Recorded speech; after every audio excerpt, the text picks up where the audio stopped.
So one of the things that I'd love to talk about is COVID-19.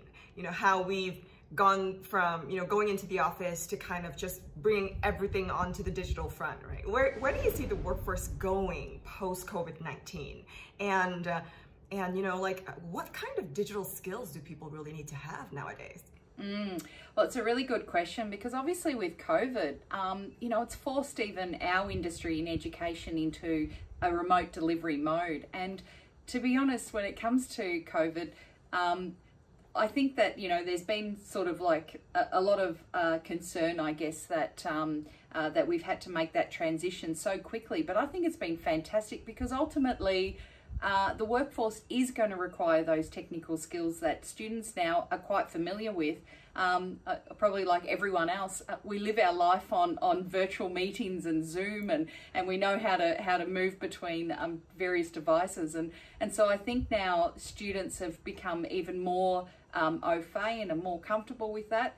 And when we head into the workforce, this is going to be the reality. I must say, when I think about COVID and what it's done for education as well, is that, you know, we're able to transition very quickly in our industry to that remote delivery.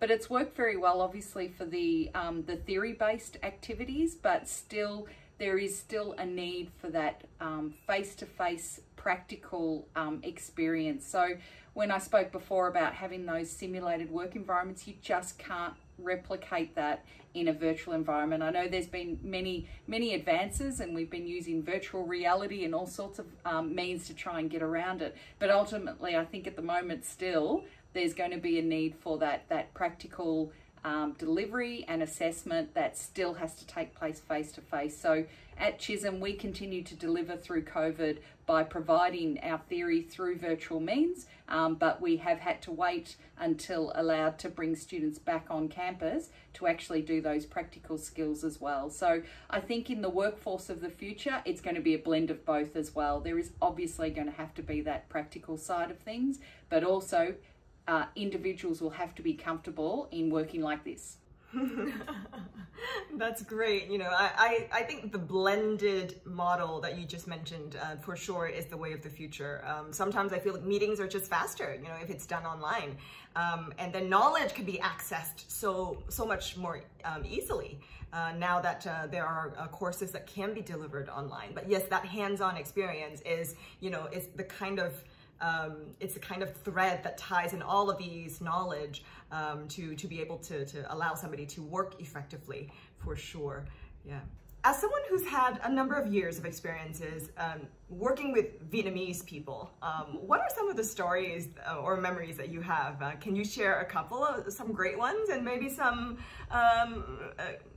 to be great ones?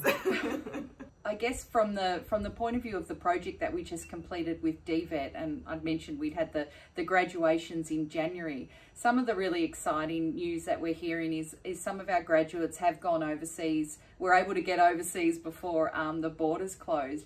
And one, for example, is working with the Royal Caribbean Cruise Lines out of America. So something that really probably would never have been in this student's mind as being possible until he went through the Australian qualification with Chisholm.